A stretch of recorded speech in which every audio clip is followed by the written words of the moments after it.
Andrea shows you good. Good morning. Down the neck. Not falling in now.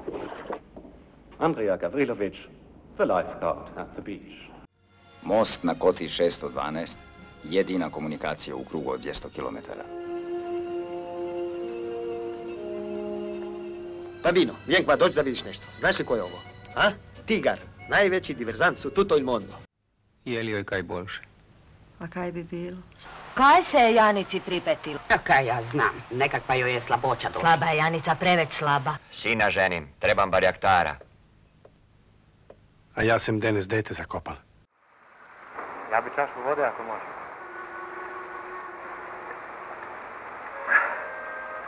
Baš ti hvala. Hajde, izlačenje sutra! Hajde, ko ne riskira, taj ne profitira!